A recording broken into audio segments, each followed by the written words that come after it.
Nagsimula ang ating kwento noong 1857, sa pinakadulong bahagi ng Hilaga. Isang barko ang nabalaho sa nagyayelong-yelo. Ang kapitan ng barko ay nag-utos sa kanyang mga tauhan, na hinihimok silang masira ang yelo sa lalong madaling panahon. Kailangan nilang marating ang North Pole, ngunit biglang may narinig ang kapitan. Isang malaking pagsabog, umalingaw-ngaw mula sa 2 milya sa labas ng yelo. Siya at ang kanyang mga tauhan ay sumugod patungo sa pinangyarihan, at nakakatakot ang kanilang nahanap. Dugo, tumalsik sa lahat ng dako sa nagyayelong kaparangan. Natuklasan nila ang isang nasugatan na lalaki, malubhang nabali ang kanyang binti. Habang sinusuri nila siya ng mas malapit, napagtanto nila ang isang bagay. Ang binti ng lalaking ito ay isang prosthetic. Pagkatapos ay narinig nila ang isang mahina at nagbabantang ungol sa di kalayuan, mabilis nilang dinala ang nasugatan na lalaki pabalik sa barko, inihahanda ang kanilang mga sarili para sa anumang nilalang na naruroon. Ipinapalagay nila na ito ay isang oso. Ngunit walang magawa ang kanilang mga sandata, walang epekto ang mga bala sa nilalang na ito. Nang walang nagawa ang kanilang mga sandata, napagtanto nila ang kakilakilabot na katotohanan. Kailangan nilang bumalik sa barko.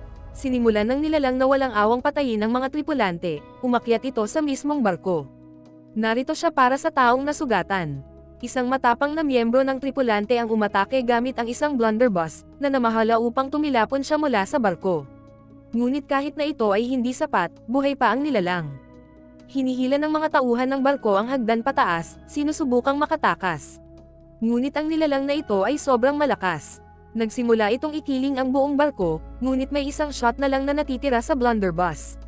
Pinaputukan ng kapitan ang yelo malapit sa nilalang, nabasag ang yelo, at bumulusok ang nilalang sa nagyayelong tubig sa ibaba. Pagkatapos, ginagamot nila ang mga sugat ng lalaking nasugatan. Siya si Victor, at binalaan ni Victor ang kapitan ng barko na babalik ang nilalang. Papatayin silang lahat, hanggang sa ibigay nila si Victor. Dagdag pa nito, hindi maaaring mamatay ang nilalang. Babalik ito para sa kanya. Ipinangako niya sa kanila na kapag bumalik ito, itatapon nila siya sa yelo para makuha siya ng nilalang. Tinanong ng kapitan kung anong uri ng nilalang ito, sino ang maaaring lumikha ng ganoong bagay. Ang sagot ni Victor ay nagpalamig sa kanilang kalamnan, ako ang gumawa nito. Ipinakilala ni Victor ang kanyang sarili bilang Victor Frankenstein. Ang kanyang ama ang nagbigay sa kanya ng pangalang iyon, ibig sabihin ay mananakop. Nagsimulang magkwento si Victor, siya ay nanirahan kasama ang kanyang ina, habang ang kanyang ama ay isang baron at isang kilalang surgeon. Ang kanyang ama ay pinakasalan ang kanyang ina para sa kanyang malaking dowry at marangal na angkan. Sa tuwing umuuwi ang kanyang ama, ang buong sambahayan ay nakayuko sa kanyang kalooban. Pipilitin ng kanyang ama ang ina ni Victor na kumain ng karne para sa protina dahil buntis ito. Araw-araw, uupo si Victor sa harap ng kanyang anghel na tagapag-alaga at nagdarasal, nakikinig sa mga sigawan ng kanyang mga magulang. Masisira ang kanyang ina, yayakapin si Victor habang umiiyak. Pareho silang hinamak ng kanyang ama. Tinuruan siya ng kanyang ama, dahil si Victor ay napakatalino. Ngunit sa tuwing hindi masasagot ni Victor ang isang tanong, hindi hinahampas ng kanyang ama ang kanyang mga kamay ng stick dahil si Victor ay sinadya upang maging isang surgeon. Sa halip, hahampasin niya si Victor sa mukha. Isang araw, pagkaalis ng kanyang ama, lumala ng husto ang kalagayan ng ina ni Victor. Nagkaroon ng komplikasyon sa kanyang pagbubuntis. Tinawag ni Victor ang kanyang ama, inoperahan ng kanyang ama ang ina ni Victor, ngunit hindi siya nakaligtas. Nagawa lang niyang iligtas ang bagong panganak. Nalungkot si Victor sa pagkamatay ng kanyang ina, kinain ng kadiliman ang kanyang buhay nang wala siya. Ang kanyang nakababatang kapatid na si William ay pinalaki ng ganap na iba kaysa kay Victor. Ang ama ni Victor ay pinaulanan si William ng pag-aaruga at pagmamahal, pinuno nito ng selos si Victor. Labis din siyang pinagmumultuhan ng katotohanan na ang kanyang ina ay namatay sa kamay ng pinakasikat na doktor noong panahong iyon, ang kanyang sariling ama. Hinarap ni Victor ang kanyang ama, sinabi nitong hinayaan mo siyang mamatay. Sumagot ang kanyang ama na sinubukan niya ang lahat para iligtas siya. Ngunit walang sino man ang makakatalo sa kamatayan. Masungit na tugon ni Victor, susupilin ko ang kamatayan. Nang gabing iyon, may pangitain si Victor.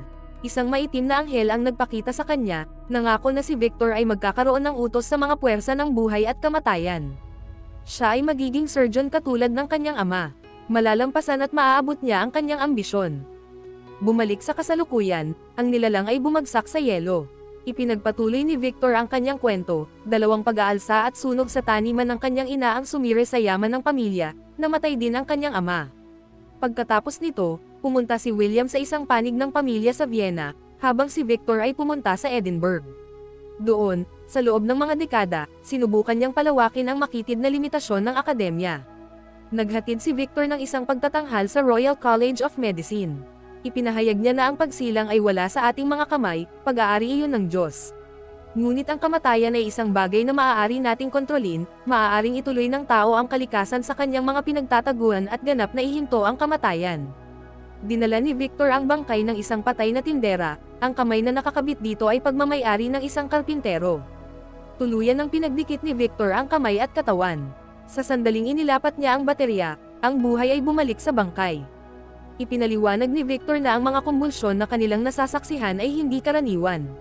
Ngunit ang daloy ng enerhiya sa loob ng katawan ay ganap na sumusunod sa ibang paniwala, na tinatawag na chi. Galit na galit ang mga professors. Hindi ito isang circus act. Ang panlilinlang na ito ay hindi kukonsintihin dito. Ngunit nagpakita pa si Victor ng isang bangkay na nanghuhuli ng mansanas. Nang sinabi niyang ibigay sa kanya ang mansanas, ibinigay ito ng patay. Ngunit hiniling ng mga propesor na huminto siya kaagad, dahil ito ay hindi banal. Ang Diyos ang nagbibigay buhay at ang Diyos ang kumukuha nito.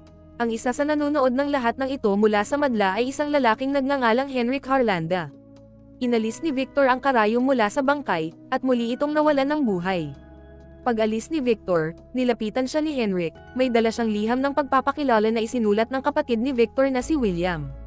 Sinabi sa kanya ni Henrik na bibisita si William. Gusto niyang ipakilala si Victor sa kanyang kasintahang si Elizabeth, na pamangkin ni Henrik. Pagkatapos ay itinanong ni Henrik ang tanong na nag-aalab sa kanyang isipan. Naniniwala ba talaga si Victor na posibleng mangyari na ang isang lalaking may ganap na bagong katawan at bigyan siya ng buhay? Simpleng tugon ni Victor, nakita mo naman diba? Labis na humanga si Henrik sa kanyang nasaksihan. Pero hinahamon niya si Victor. Maaari mo bang itago ang iyong apoy, o susunugan mo ba ang iyong mga kamay bago ang paghahatid nito? Sinabihan siya ni Victor na umalis, ngunit nagpatuloy si Henrik. 3 araw mula ngayon, magkikita sila William at Elizabeth. At sa gabi ring iyon, mababago ang iyong kapalaran. Makalipas ang 3 araw, dumating si Victor sa bahay ni Henrik. Dala niya ang mga research paper niya, naunawaan ni Henrik na ginagamit ni Victor ang nervous system upang maihatid ang surge ng enerhiya. Tinanong niya si Victor kung narinig na niya ang Evelyn tables. Si Henrik ay nagtataglay ng isang kahangahangang tabla na gawa sa kahoy na nagpapakita ng lymphatic system ng buong katawan ng tao. Gumagalaw lamang ito ng 3 litro ng likido, ngunit ito ay isang malawak na network. At ang ika-9 na pagsasaayos, isang halos ethereal na istruktura na nakapalibot sa puso, ay maaaring ipamahagi ngunit mag-imbak din ng enerhiya. Nang makita ito, biglang naintindihan ni Victor. Ang lahat ng ito ay nangyayari malapit sa spinal column. Nag-aalok si Henrik, bibigyan ko ang iyong hangarin ng walang limitasyong mga mapagkukunan. Tinanong ni Victor kung ano ang gusto niyang kapalit. Sumagot si Henrik na baka balang araw ay humingi siya ng pabor. Pero sa ngayon, gusto lang niyang idokumento ang lahat. Sabi ni Victor, pag-iisipan ko. Lumabas si Victor at sinalubong si William.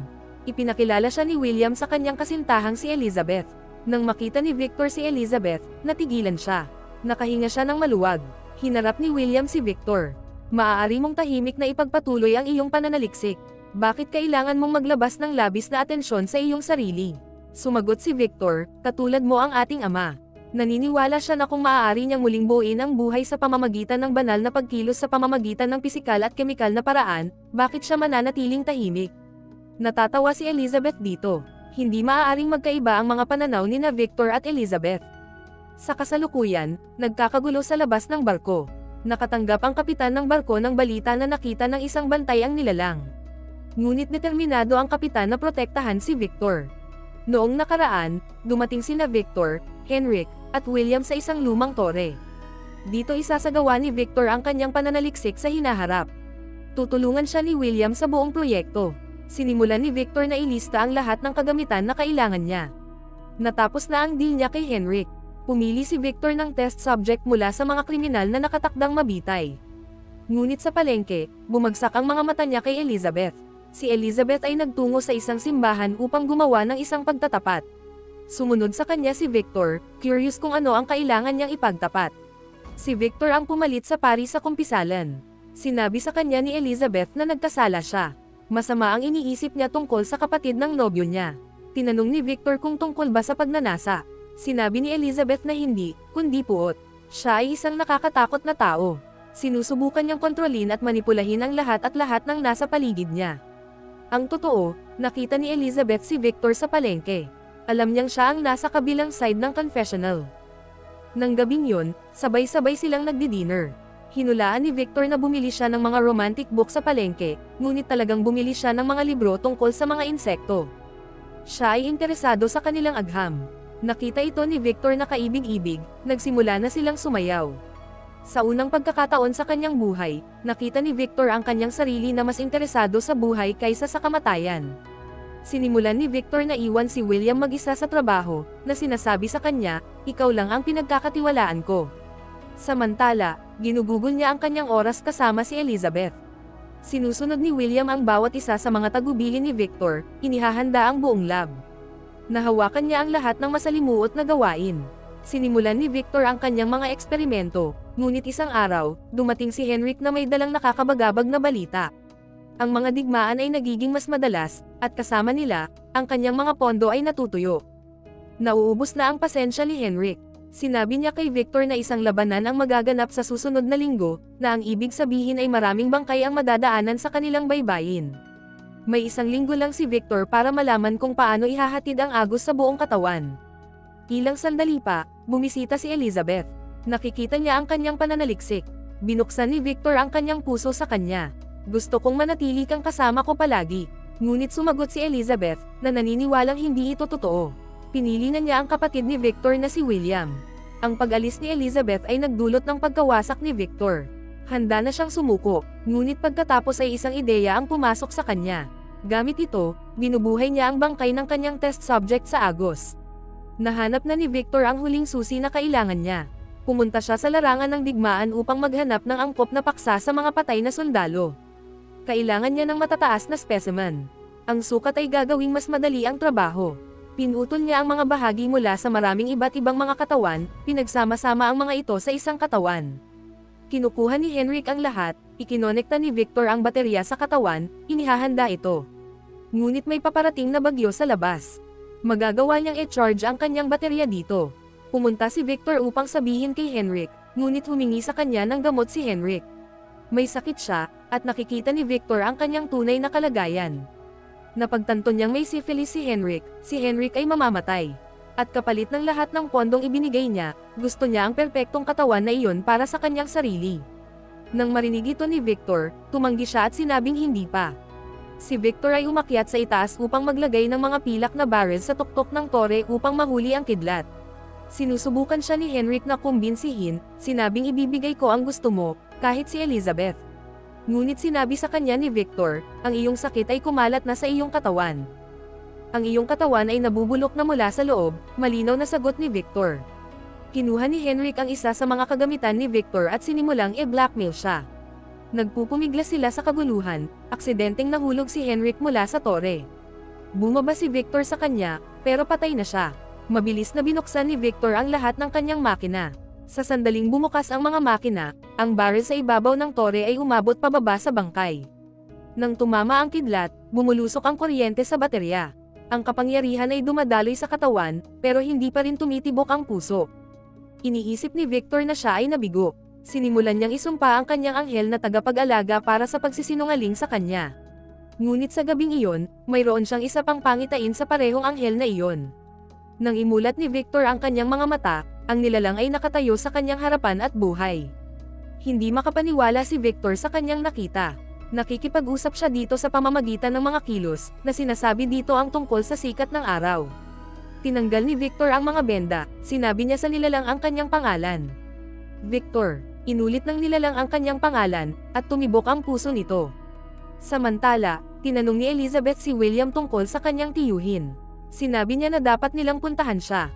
Sa kabilang banda, ikinakadena ni Victor ang nilalang. Ang nilalang ay sumusunod sa bawat utos niya ng kusang loob. Iniwan ito ni Victor doon at naglakad palayo. Para sa nilalang, lahat ay bago, tulad ng isang maliit na bata na nararanasan ang mundo. Ngunit hindi alam ni Victor kung ano ang gagawin dito. Ang tanging alam niya kung paano ito likhain. Sa loob ng ilang linggo, kailangang alagaan ni Victor ang nilalang. Pinutol ng nilalang ang sarili nitong kamay, at nagalit si Victor. Ngunit pagkatapos, sa harap mismo ng kanyang mga mata, ang sugat ng nilalang ay naghihilom ng kusa. Nagagalit ang nilalang, ngunit pinakalma ito ni Victor. Sa sandaling iyon, papunta na sina Elizabeth at William. Muling ikinadena ni Victor ang nilalang, may gustong marinig si Victor maliban sa salitang Victor mula sa bibig nito. Kailangan niyang malaman kung may katalinuhan ito. Ngunit kahit ilang beses pa itong hilingin ni Victor na magsabi ng iba't ibang salita, hindi nagsasalita ang nilalang. Kung tutusin, parang natatakot ito kay Victor. Tanong ni Victor, bakit ka natatakot sa akin? Ako ang gumawa sa iyo. Saktong dumating sina William at Elizabeth. Tuwang-tuwang pinangunahan ni Victor si Elizabeth upang ipakita sa kanya ang kanyang pananaliksik. Ngunit tinanong ni Elizabeth kung nasaan ang kanyang tiyuhin. Sinabi ni Victor na wala siya dito. Pagkatapos ay narinig ni Elizabeth ang boses ng nilalang, gumawa siya ng paraan para dito. Lumapit ang nilalang nang makita siya nito. Inilahad ni Elizabeth ang kanyang kamay dito, namangha siya sa nilalang. Hinawakan ng nilalang ang kanyang kamay, pagkatapos ay hinawakan ni Elizabeth ang katawan ng nilalang. Nagtanong siya, sino ang nanakit sa iyo? Lumingon si Elizabeth kay Victor at tinanong kung sino ang lalaking iyon. Si Victor ba ang nagbigay sa kanya ng mga sugat na iyon? Sagot ni Victor, hindi ko siya binigyan ng sugat, binigyan ko siya ng buhay. Ipinakita sa kanila ni Victor ang nilalang. Ngunit ang nilalang ay nagpapakita ng kakaibang pag-uugali. Tinanong ni Elizabeth kung bakit siya nakakadena. Sinabi ni Victor na ito ay upang pamahalaan siya, dahil limitado pa rin ang kanyang pangunawa. Tanong ni William kay Victor, matalino ba ito? Walang sinabi si Victor. Nang gabing iyon, inamin ni William na kapansin-pansin ang ginawa ni Victor. Ngunit sa lahat ng mga bahagi na gumawa ng taong iyon, sino ang may hawak ng kaluluwa? Sagot ni Victor, hindi ko alam. Nang maglaon, pinuntahan ni Elizabeth ang nilalang. Pinagmamasdan nito ang paglipad ng dahon sa labas. Nakita ng nilalang si Elizabeth at lumapit sa kanya. Tanong ni Elizabeth, masakit ba? Sinabi ni Elizabeth dito ang kanyang pangalan at hiniling dito na sabihin ng nilalang. Ngunit walang sinabi ang nilalang. Tumayo si Elizabeth at umalis. At mula sa likuran, binanggit ng nilalang ang kanyang pangalan. Sinabihan ni Victor si Elizabeth na layuan ang nilalang. Wala itong katalinuhan. Isang salita lang ang alam nito. Ngunit sabi ni Elizabeth, marahil sa ngayon, ang salitang iyon ay nangangahulugang lahat sa kanya. Paano kung sa pagiging bago, mas simple at dalisay ang espiritong nagbibigay buhay sa kanya? Tanong ni Victor, ano ang sinasabi mo, Elizabeth? Sagot ni Elizabeth, sa mga matang iyon, nakita ko ang sakit. Tumalikod si Victor at sinabing paano ang sakit ko. Ano naman ang tinanggihan mo sa akin? Inihatid ni Victor ang kanyang galit sa nilalang. Puso mo ay dalisay, at ako ay naging isang kontrabida. Tinalian niya ng mahigpit ang nilalang at sinimulan itong paluan at sumisigaw na sundin mo ang utos ko. Sa galit, binaluktot ng nilalang ang pamalo at itinapon ito. Nagsimula itong sumigaw, binabanggit ang pangalan ni Victor. Sinabi ni Victor kay William na nagkamali siya, ang bagay na ito ay lubhang mapanganib. Ipinakita ni Victor ang katawan ni Henrik, na sinasabing pinatay siya ng nilalang sa sobrang galit. Sinabihan ni Victor si William na kunin si Elizabeth at umalis kaagad. At huwag sabihin sa kanya ang anumang bagay. Ginawa ni William ang sinabi sa kanya. Bago umalis, tinanong niya si Victor kung hanggang kailan mabubuhay ang nilalang na ito. Sagot ni Victor, napakaikli. Pagkaalis nila, nagsimulang maghanda si Victor na sunugin ang buong tore. Samantala, sinabi ni Elizabeth na nagkakaroon siya ng kakilakilabot na mga iniisip. Dapat silang bumalik, nagbanta siyang tatalon mula sa karwahe. Bumalik sa tore, sinabi ni Victor sa nilalang, magsabi ka ng isang bagong salita at patatawarin kita. Sabi ng nilalang, Elizabeth. Nang marinig ito, lumabas si Victor at nag-apoy. Ang apoy ay humabot sa nilalang. Sumisigaw ang nilalang, at binabanggit ang kanyang pangalan, nagmamadaling bumalik si Victor sa loob. Ngunit itinapon siya ng pagsabog sa labas. Nabali ang kanyang binti, at ang buong tore ay sumabog. Sakto namang dumating sina Elizabeth at William at nakita ito. Ngunit hindi doon nagtapos ang kwento. Nakasakay na ang nilalang sa barko. Sinasabi nito, sinabi ng aking gumawa ang kanyang kwento. Ngayon pakinggan mo ang sa akin. Isinalaysay ng nilalang ang kanyang kwento. Nang magsimula ang apoy ay patuloy niyang tinatawag ang pangalan ni Victor. Ngunit nang mapagtanto niyang nag-iisa siya, nagpasya siyang tumakas. Sinira niya ang mga tanikala at sinundan ang tubig palabas doon. Nahulog siya sa dagat, maya-maya ay nagkamalay siya sa isang dalampasigan na malayo sa tore. Nagsimulang obserbahan ng nilalang ang mga puno at halaman sa kagubatan. May nakita siyang mga bungo doon. Kinuha niya ang mga damit nila at isinuot. Sa kagubatan ay nakita niya ang isang hayop na kumakain ng prutas, kaya kumain din siya. Ngunit biglang nagsimulang barilin siya ng mga mangangaso. Tumakbo ang nilalang mula sa kanila. Ilang sandali lang ay naghilom na ang kanyang mga sugat. Ngunit nagsimula siyang makaramdam ng lamig. Nakapasok siya sa isang bahay, natulog ang nilalang sa isang sulok. Pero kinaumagahan, umuwi ang mga nakatira doon. Sila ang parehong mga mangangaso na bumaril sa kanya. Sa kanilang pamilya ay isang matandang hindi masyadong makakita. Sa pagmamasid sa kanila na nag-uusap, natuto ang nilalang ng mga salita. Gusto niyang maging bahagi ng pamilyang ito. Kaya sa gabi ay sinimulan niya silang tulungan sa kanilang trabaho. Naniniwala sila na siya ang espiritu ng kagubatan. Gusto ito ng nilalang. Mula sa araw na iyon, siya ay naging kanilang anghel na tagapag-alaga.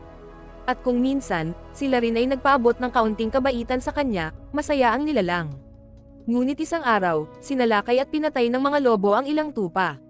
Ang ilang mga mangangaso ay pupunta sa lungsod upang ibenta ang mga matatandang tupa. Ang iba ay manghuli ng mga lobo sa kagubatan. Ngunit ang matanda ay gustong manatili. Sa kabila ng kanilang pagpupumilit, hindi siya sasama sa kanila. Nang siya ay nag-iisa, lumitaw ang nilalang sa harap ng matanda. Tinanong ng matanda kung sino siya. Sagot ng nilalang, siya ay manlalakbay. Inaanyayahan siya ng matanda na maupo sa isang upuan. May pagkain daw doon. Ang nilalang ay hindi sinasadyang nahulog at nabasag ang isang bote. Ang sabi ng matanda, huwag kang matakot. Nagtanong siya tungkol sa mga sugat sa kamay at mukha ng nilalang. Ang sabi ng matanda, nagtago ka sa gilingan sa likod namin, ang kanilang diwa ng kagubatan ay walang iba kundi ang nilalang na ito. Sabi niya, hindi ko mahuhusgahan ang iyong mukha, ngunit mayroong isang bagay sa iyong tinig na humihikayat sa akin ng iyong kabutihan at kabaitan. Hiniling sa kanya ng matanda na manatili sa kanya. Sinabi niya sa kanya na ituring siyang isang kaibigan. Sa mga sumunod na araw, maraming kwento ang binabasa ng nilalang, tulad ni Adan at Eva. Sa ilang araw na pananatili, naranasan niya ang kanyang unang nyebe. Sinabi ng nilalang sa matanda na gusto niyang malaman kung sino siya. Sa kanyang panaginip, nakikita niya ang mga alaala ng iba't ibang lalaki. Apoy at tubig lamang ang naaalala ng nilalang. Isang salita lang ang natatandaan niya, si Victor. Sa paghahanap ng salitang ito, narating ng nilalang ang nawasak na tore. Nang makita ang natitirang mga research paper doon, naintindihan niya kung paano siya nilikha. Napagtanto niya kung ano siya. Hindi man lang siya katulad ng tao. Sa pag-aaral ng katotohanan tungkol sa kanyang sarili, ang nilalang ay ganap na nabasag. At doon napunta ang mga mata niya sa buong pangalan ni Victor, alam niya kung saan siya hahanapin. Nang bumalik ang nilalang sa matanda, inatake na siya ng mga lobo. Inatake din nila ang nilalang, lumaban ito at pinatay niya ang ilan at tinakot ang iba. Ngunit napatay na ng mga lobo ang matanda. Sa kanyang huling hininga, kinausap niya ang nilalang. Ang sabi sa kanya ng nilalang, nalaman ko kung sino ako. Anak ako ng isang charnel house, ako ay isang halimaw. Sagot ng matanda, mabuti kang tao at kaibigan ko. Ngunit sa sandaling iyon, bumalik ang pamilya ng matanda, binaril nila ang nilalang. Inatake nila siya, ang nilalang ay pumatay ng isang mangangaso at nakatakas. Gumawa siya ng maikling distansya bago bumagsak, muli siyang binaril ng mga mangangaso. Ngunit pagkaraan ng ilang sandali, gumaling siya at muling nabuhay. Nakaramdam siya ng kalungkutan kaysa dati. Ang bawat tao ay may isang paraan upang makatakas sa kanilang sakit. Ngunit ang nilalang ay wala kahit na anuman. Lumipat ang eksena kay Victor, siya ay may isa pang pangitain ng anghel na iyon. Paggising ni Victor, araw na ng kasal ni William. Bago ang kasal, pinuntahan ni Victor si Elizabeth. Sinabi niya sa kanya na ang pagkahumaling ay umalis sa kanya, binabati kita at ang aking minamahal na nakababatang kapatid. Pero galit pa rin si Elizabeth sa kanya, sinampal niya ito at itinaboy palabas. Iniingatan ni Elizabeth ang dahon na ibinigay sa kanya ng nilalang sa lahat ng oras, hanggang sa oras na ito. Sa kanyang silid, naramdaman ni Victor ang presensya ng nilalang. Sabi niya, lumabas ka sa anino. Lumitaw ang nilalang sa kanyang harapan. Napagtanto ni Victor na ang nilalang ay matalino. Walang kapintasan ang kanyang trabaho. At gusto ng nilalang na gumawa si Victor ng makakasama niya, ngunit tumanggi si Victor. Hindi ako gagawa ng isa pang halimaw. At hindi na ako gagawa ng parehong pagkakamali. Sinabi ng nilalang na hindi siya mamamatay, at ang mag-isa ay hindi niya kakayanin. Ginawa mo akong tao, isipin mo ang nararamdaman ko. Humihingi lang siya ng katulad niya. Pero sabi ni Victor, kung dalawa kayo, magpaparami kayo. Walang kamatayan na nagsilang ng walang kamatayan. Isang lahi ng mga demonyo ang magpapalaganap sa lupa. Ipinahayag ni Victor, hinding-hindi ko nagagawing masama at deform ang isang katulad mo. Nagtanong ang nilalang, maghahari pa ba ang iyong kalooban ngayon? Sinimulang bugbugin ng nilalang si Victor. Kung hindi mo ako kayang bigyan ng pagmamahal, tiisin mo ang aking galit. Nang marinig ang ingay, nagmamadaling pumasok si Elizabeth. Siya at ang nilalang ay nagkita. Ngunit binaril ni Victor ang nilalang. Ngunit si Elizabeth mismo ang kumuha ng bala. Sinabi ni Victor sa lahat na inatake siya ng nilalang. Sabi ni Elizabeth, isama mo ako. Dinala siya ng nilalang. Sa lahat ng kaguluhang ito, nasugatan si William. Sinubukan siyang iligtas ni Victor, pero sabi ni William, natatakot ako sa iyo Victor. Ang lahat ng ito ay nagsimula sa iyo, ikaw ang tunay na halimaw. Namatay si William. Kumuha ng baril si Victor. Samantala, dinala ng nilalang si Elizabeth sa isang kuweba. Si Elizabeth ay umibig sa nilalang. Sabi niya, ano pa ba ang mas mabuti kaysa mamatay na nakatingin sa iyo? Hawak ang baril, dumating doon si Victor. Nakita niya ang bangkay ni Elizabeth. Inatake siya ng nilalang, tinawag mo akong halimaw, kaya ngayon, ipapakita ko sa iyo ang bangis ng isang halimaw. Hinabol ni Victor ang nilalang, ngunit naglaho ito sa nyebe. Pagkalipas ng maraming araw, hinanap ito ni Victor. Hinahabol niya ang nilalang. Habang nagpapahinga sa isang lugar, ang nilalang ay nagpakita sa kanyang harapan ng mag-isa. Mabilis na kinasa ni Victor ang kanyang baril, binaril niya ang kamay ng nilalang. Ngunit hinawakan siya ng nilalang sa paa at kinaladkad pababa. Nakikinig ka lang sa akin kapag nasaktan kita. Nagdala si Victor ng dinamite para patayin ang nilalang. Sinabihan siya ng nilalang na sindihan ito, at sinabihan niya si Victor na tumakbo. Pinasabog ng nilalang ang dinamite sa kanyang sariling kamay. Ngunit kahit na ito ay hindi kayang pumatay sa kanya. Nagsisimula na naman siyang gumaling. Minsan pa, ang kanyang pag-asa sa awa ay nawasak, at isa lang ang natitira niyang daan. Iyon ay nang ang mga tauhan ng barko ay niligtas si Victor. At ngayon na nasa barko na silang dalawa, ang sabi ng nilalang kay Victor, magdurugo ako sa pagdurusa. Ngunit hinding-hindi ito matatapos. Hinawakan ni Victor ang kamay ng nilalang at humingi ng tawad. Napagtanto niyang may nagawa siyang napakalaking pagkakamali. Ngunit naiintindihan ng nilalang na ang kanyang lumikha ay mamamatay. Ang sabi niya, ang tubig na nagdala sa akin dito ngayon ay dumating upang ilayo ka, iniwan akong napadpad. Tinatawag siyang anak ni Victor at humihingi ng tawad. Sinabi niya sa kanya, kung mayroon ka nito sa iyong puso, patawarin ang iyong sarili sa pag-iral. Kung ang kamatayan ay hindi mangyayari, isipin mo itong aking anak. Anong paraan ang kailangan mo para mabuhay? Sinabi ni Victor na gusto lang niyang marinig ang kanyang pangalan mula sa bibig ng nilalang sa huling pagkakataon. Ang pangalan na dating naging buong mundo niya. Sabi ng nilalang, Victor, pinapatawad na kita. Pagkatapos ay namatay si Victor. Tahimik na bumababa ang nilalang mula sa barko, pagkatapos itinulak niya ang barko, pinalaya ito mula sa yelo. Ang mga taong ito ay magagawang kumpletuhin ang kanilang paglalakbay. Ang kwento ay dito nagtatapos, ang labis na ambisyon ay maaaring humantong sa kapahamakan at lahat ng nilalang ay nangangailangan ng pagmamahal at pagtanggap. Maraming salamat po sa inyong panonood at hanggang sa muli.